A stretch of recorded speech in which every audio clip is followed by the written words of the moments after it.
may take just a bit of adjustment here. I want to try to get this set where you can hear me in the back. I don't have that large timbered voice like Dr. Raspberry.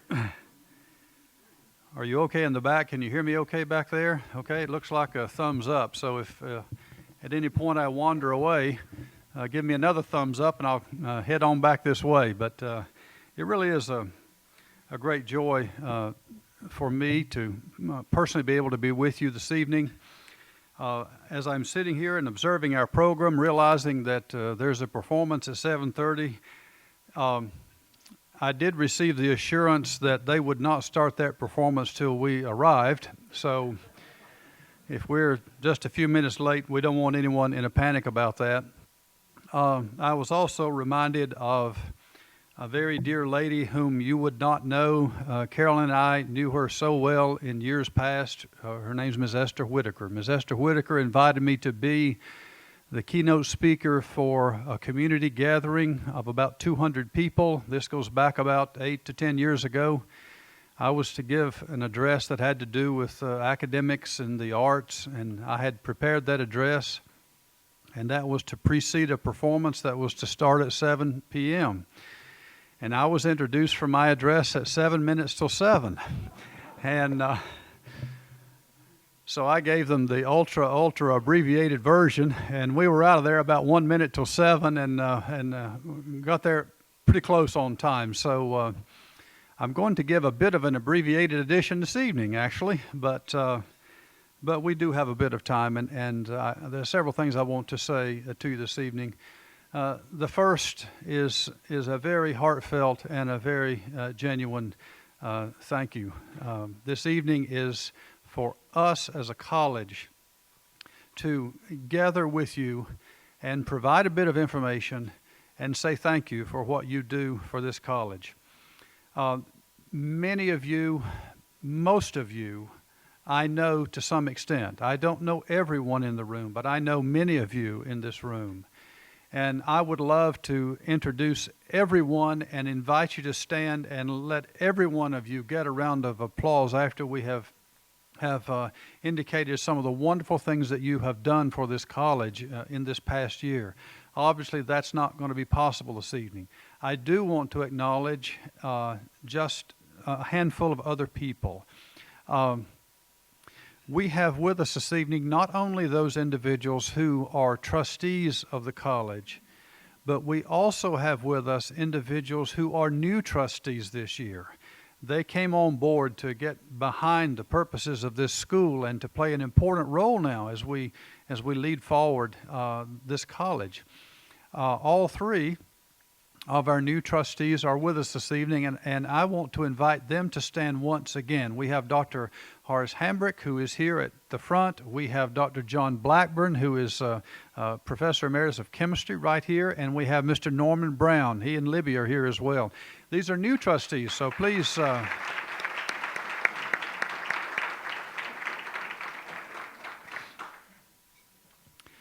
There's another individual that I must say a word of introduction to this individual. This person has meant a great deal to me as president. This person has meant a great deal to this college for more than 40 years as a trustee and years longer than that as a student years ago. This individual has just finished his service to the Board of Trustees in recent months.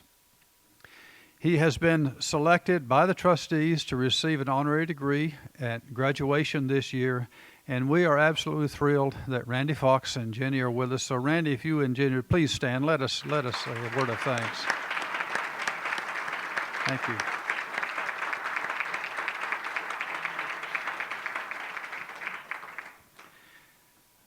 Obviously, when a president stands up, you introduce the board chair, but Granetta knows she's here and has been introduced, and Al is here, so I'm gonna let that go. We've been in meetings all day today, and have just had a wonderful day with our trustees. We are so deeply grateful for each one of you and what you mean to this college. There is a deep love for Georgetown College that just overshadows every wonderful thing in this room this evening. And that is just this ethos of appreciation and love, deep, heartfelt love for this college that in the case of many of you goes back a lot of decades. Carol and I have been very blessed to have been able to join this environment, to join that atmosphere, that appreciation. The reality is that Carolyn and I have served the purposes which are represented at Georgetown College. We have served those purposes for a long time together. It's just that we have not been at Georgetown College with you serving those purposes, but now about a year and a half. But we're enjoying that very, very much. And again, I can't express in enough ways, say it with such a variety that I could ever cover what you mean to this college. But please know that we thank you for everything you do. You are very special to this college, and we thank you for everything you do throughout the course of this past year and in previous years as well. This year has been a very challenging year for us in many, many ways. The trustees were dealing today in the executive committee meeting and in committee meetings this afternoon, and tomorrow we'll be having a general session of the board, and we're dealing with some of those challenges. Those challenges also include weather challenges that we have had this year. Carol and I were visiting friends of the college in Florida in the first week of February and enjoying a wonderful visit down there. We're enjoying that Florida weather. We came wheeling back up the road after a week or so down there, and as we came up the road, we were aware that the forecast was for snow.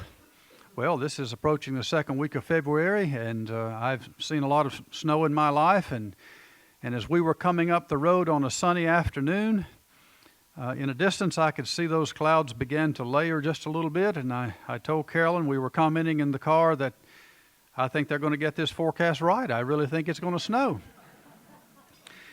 And you know the rest of the story. They got it right.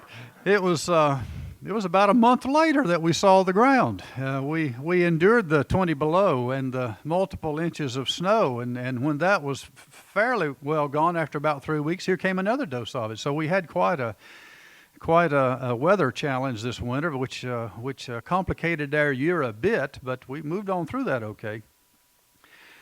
But it also happened to remind me of a story, and I'll let you decide after you hear it whether it's an apocryphal story or a true story. I think it could be either way.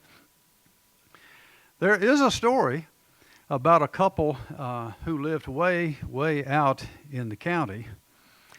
And when I say way, way out in the county, I'm not just talking about living way down the highway kind of out there. I'm talking about you go down the highway a long way, and then you get where the highway becomes a lot more narrow. You turn off the highway onto the more narrow 2-lane road, and you go on that road for several miles. And when you get to where that road narrows to this 1-lane road, you go on that road for several miles, and then when the pavement ends, you know it becomes a gravel road, and you head on around through the county on the gravel road. And when you get to the end of the gravel road, there's a dirt road that you're on for a while, and you get to the end of the dirt road, and there is a path which leads around the side of the hill. And when you take that path and get to the side of the hill, you can look down in the valley and see where this couple live. All right, so we are way out in the county.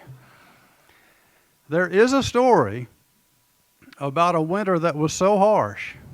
The snows came, the blizzards came, and no one had heard from this couple for about some 3 to 4 weeks.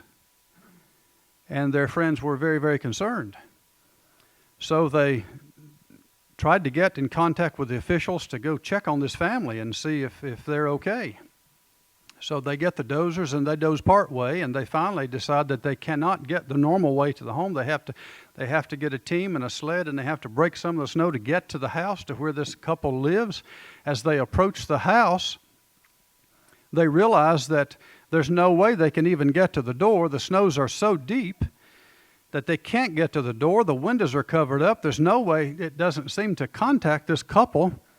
And they strike on the idea that they'll just go up on the roof. So they go up on the roof. They try the chimney. They go to the chimney, and someone calls down through the chimney, "Is anyone here? We're the Red Cross. Is anyone here?" And in just a few seconds, they hear coming from inside the house these words, "Yes, we're here, but it's been a tough winter. I don't think we can give anything this year." So,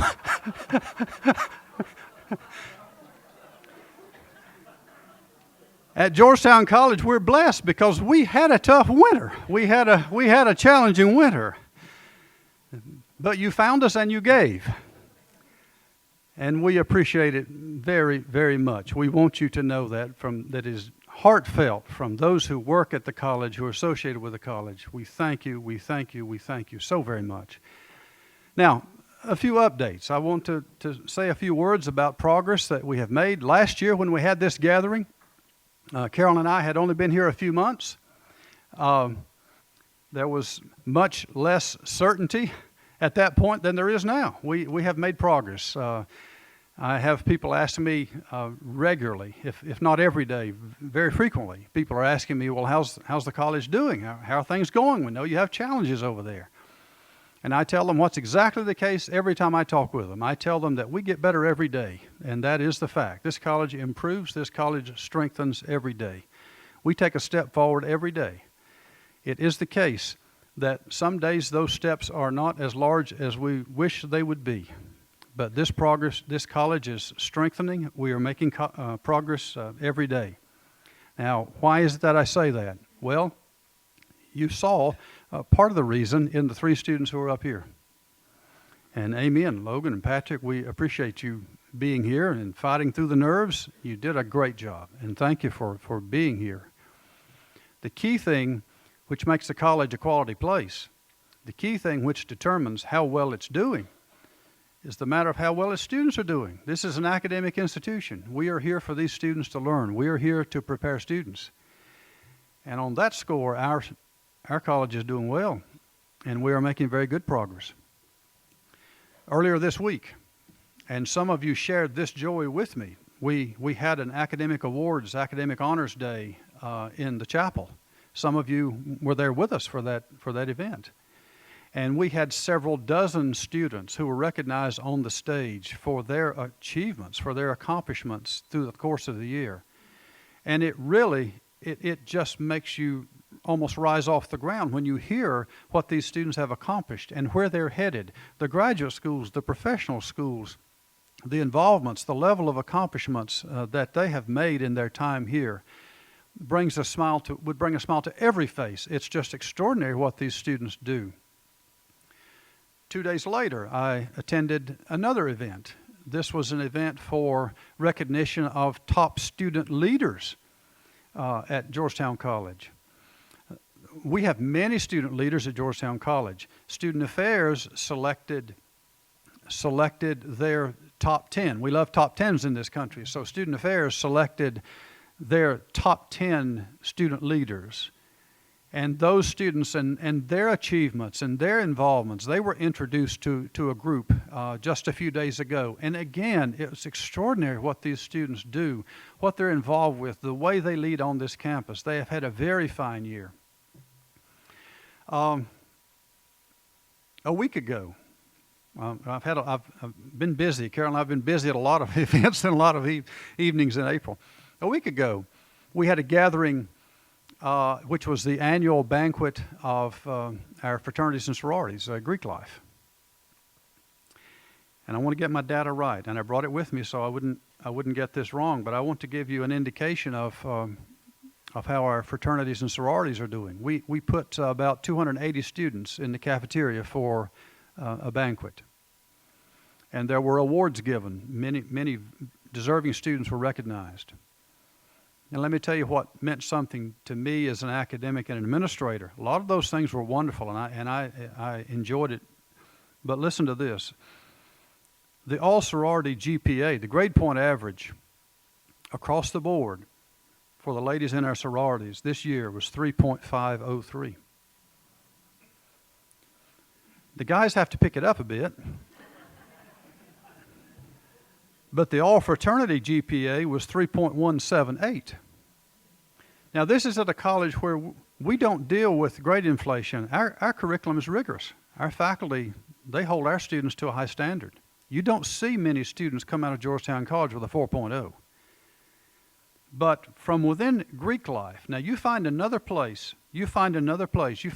institution that would have a Greek life GPA, cumulative GPA of 3.36. And I will cheer them on too, but you're going to have to look a long way before you're going to find that. But at Georgetown, the overall GPA of our Greeks was 3.36. In addition to that, the sororities and fraternities at Georgetown raised over $34,000 this year through their philanthropies, through the organizations that they support. They raised over $34,000. They put in over 3,500 hours of volunteer work within the Georgetown and Lexington communities. These are our Greeks. Very, very proud. Yes, this is a good year. It's been a very good year. Let me tell you something about athletics, and I'm thrilled to say this, and I say this in many settings. I speak in a lot of places, and I say this across the board. You would be hard-pressed to find a place that does athletics better than Georgetown College. That is an absolute fact. We not only bring good athletes here, and you see some of them, Patrick and others here, we not only bring good athletes, but Georgetown knows how to do student athlete really, really well. Georgetown graduates. We don't just bring them. We don't have many one-and-dones, by the way. They come, they stay. We graduate 84% of our female athletes. Again, the guys got to pick it up a little bit, but we graduate 76% of our male athletes. Now, that is not the top in the country, probably, but it is way ahead of most. That is really, really fine. In terms of what Georgetown does with athletes, it is absolutely phenomenal. We can stand up there as an exemplary program across this country. I'm very proud of what we do. Find me a football team. Go find me another football team at another school that had 49 Dean's List football players in the fall. Find me another one. Georgetown has every right to be very, very proud of what it does with student athletes. So in terms of the successes of the year and the progress of the year, you start first with what students learn. You start first with how students grow.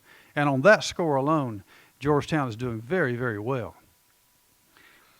Now, there are those other matters. There are those other matters of, yes, you have to have enough money to operate. You have to make sure your budget's balanced. You have to raise funds. Well, let me talk a little bit about some of those other matters. We have been in the process since I arrived of becoming much leaner and more efficient. We have had quite a bit of work to do on our budget, and we have tackled it. And that is ongoing. The trustees have been very courageous with the decisions that they have made. My cabinet colleagues, some of whom are here this evening, my other colleagues here as well, there have been many faculty and staff reductions here serving the purpose of straightening the budget, and that is in process, and we're making very fine progress with that. Admissions is a major key to this, and in terms of progress since last year, we have continued to be very, very intentional about getting the admissions under control. Last year, we brought 8% more new students than Georgetown brought the year before. This year, our numbers are looking very promising this year as well. It's not only undergraduate education, it's graduate education. Right now, graduate education enrollment numbers for the summer are 50% ahead of where they were in the previous year. That's tremendous progress from this college. So in terms of admissions, in terms of getting really, really serious about strengthening the undergraduate admissions situation and the graduate admissions situation, there's been a lot of work and a lot of progress that is ongoing here, and it has certainly been going on through this year. We have expanded programs at the college. We have added in the course of this year, just begun a sports administration program. Patrick is in that program. We have added a social and criminal justice program. We are in the process of adding a healthcare management program. I want to add another word about this. There's a lot of potential for this college in healthcare fields. We intend to look at that much more carefully.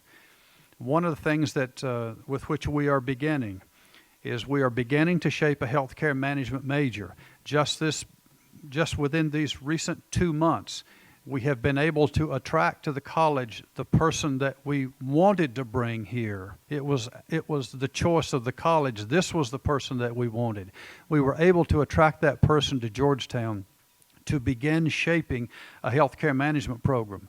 That program will begin in its formative stage this coming year.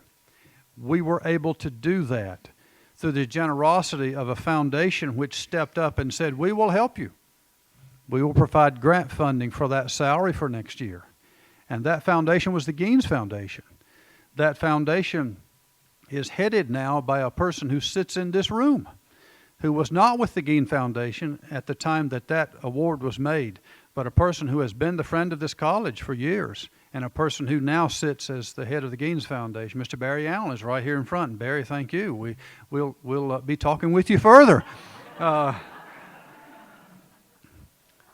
But we do appreciate, Barry has been a friend of Georgetown a long time, and we appreciate the good relationship with Barry and know that he will continue to do very fine things with the Geene's Foundation. There are other foundations with whom we're working as well, not only in academic programs, but we have added a sports program. And this is an interesting one. It will be a matter of progressive revelation as we see this unfold, but Georgetown has stepped up, and we are beginning an acrobatics and tumbling program. So if you want to try something that falls in between cheerleading and gymnastics, we'll sign you up. So you feel free to get right on board. We were able to hire a coach. The recruitment is underway. We're expecting 15 students in that program this fall. So in terms of expanding programs, in terms of getting really serious about the enrollment situation, we have made good progress this year. Good progress is underway as this college strengthens. The fundraising initiatives continue to be sharpened and focused, and the trustees had some of those sharpening and focusing conversations today, and those conversations will continue tomorrow. The revenue of this college is generated through two major streams. It is our enrollment stream, and it is our fundraising stream. And we have taken very seriously the importance of both of those avenues. And there will be important decisions that trustees will be making tomorrow relative, again, to bringing additional focus to the fundraising efforts. This past year, we had a successful year.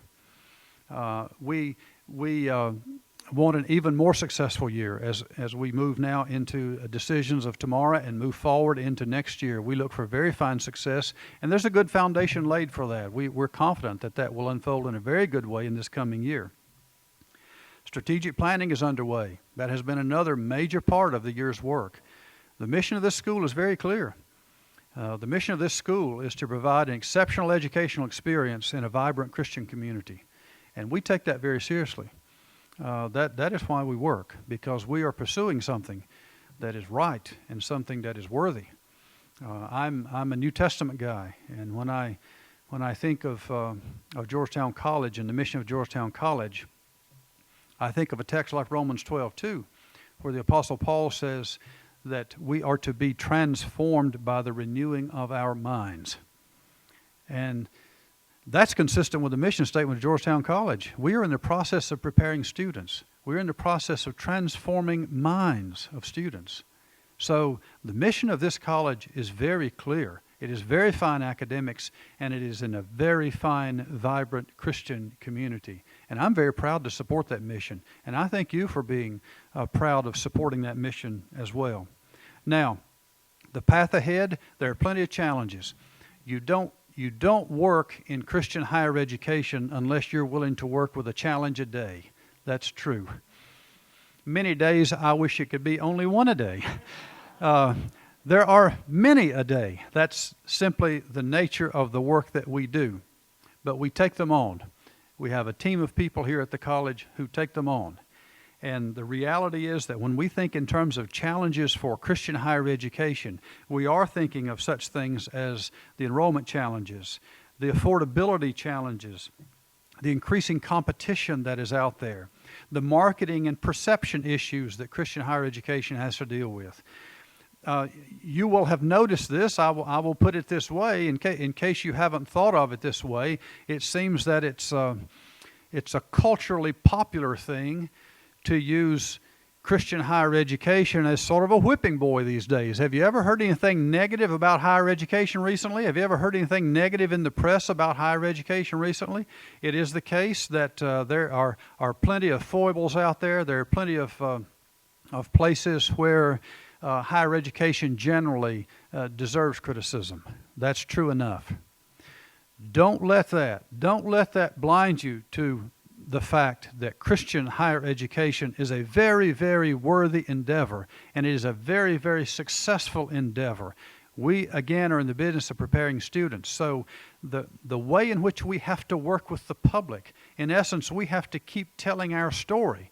And as Georgetown College persons, we have to do better for Georgetown College in terms of telling our story. So when I say that there are marketing and perception problems out there, it's something that affects Georgetown College. We have to pick it up.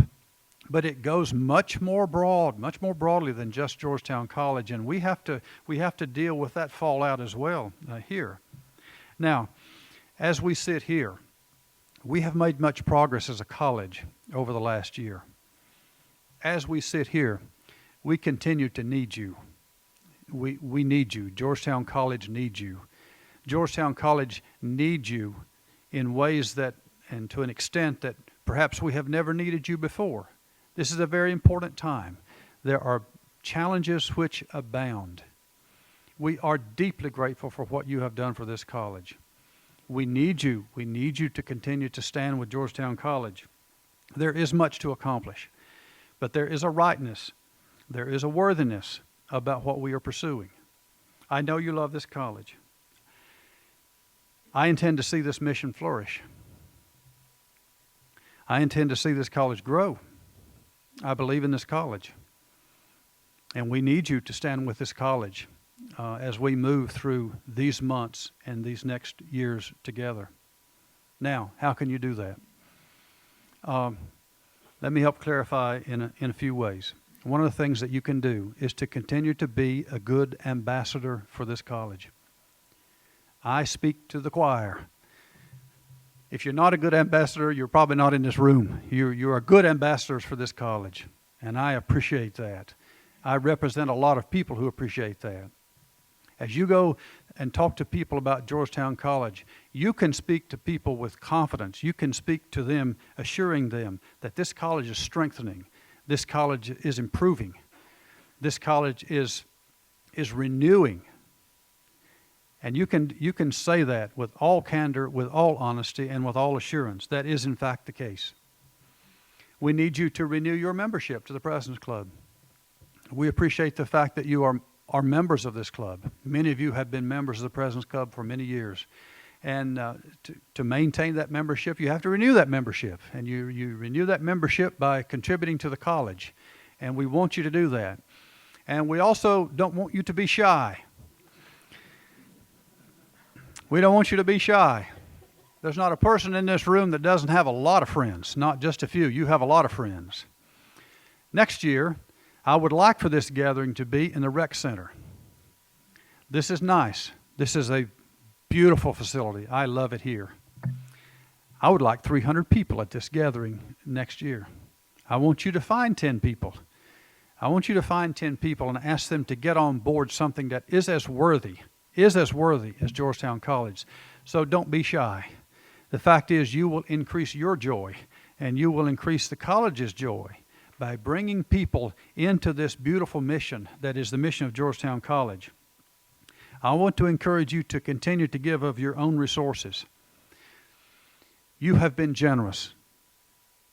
We are deeply grateful. Now we want you to stretch it. We want you to stretch it. There is a worthiness here, and there is something very special taking place at Georgetown College. And you have an opportunity to be a greater part of that than you have ever been before. And I want to encourage you to do that. I want you to find your friends, and I want you to tell them the story of the good things that are going on at Georgetown College. And I want you to reach to your own situation and realize that you can be a part of enhancing this college and strengthening this college in ways perhaps that you have not done yet. But God is going to move in your heart, and you can do this. So I want you to look to your situation and go find your friends. And let's do this together as we strengthen this college. In terms of identifying prospective donors to the college, we would appreciate if you would bring those to the attention of Dr. Raspberry, to my attention, to others. Help us identify those people. There are people out there that we do not yet know. The fact is that I have been in Kentucky a year and a half. Dr. Raspberry is a new kid on the block. He's only been here a year. There are people that you know that can help this college, and please help make us aware of those people. We also want you always to remember that encouraging students to attend Georgetown College is one of the very best things that you can do. Enrollment is very key to Georgetown College, and you know the quality of the education that's here. It remains very strong. This mission remains very worthy. And so to the extent that you can spread the good word of Georgetown to other students, prospective students, students in your church, in your community settings, wherever, we would be very, very appreciative of that. Well, I'm gonna stop. I know my time's run along. But I'm going to stop with the same thesis with which I started, and that is a very deep and heartfelt thank you. We appreciate who you are. We appreciate all that you do for this college. When you are on this campus, when you're close to this campus, please don't just drive by. I enjoy getting to know you. A lot of you I know, I've enjoyed lots of conversations with you. I love to sit down with you and hear your stories. I want you to come to my office and sit down and let's talk. I want to hear your stories. And I've got a few tales I can tell you, and I enjoy that. And so when you're here, please come by. Please visit. Stay in touch with us, and we will enjoy that very, very much. So again, thank you for this evening. When we leave this evening, and Dr. Raspberry is going to come back in just a moment and give us a little bit more direction, but when we leave this evening, we're now going to head to a play which is going to tell us what the really interesting stuff is about the history of Kentucky. So we're going to go enjoy that. But thank you again for being with us this evening. Thank you very much.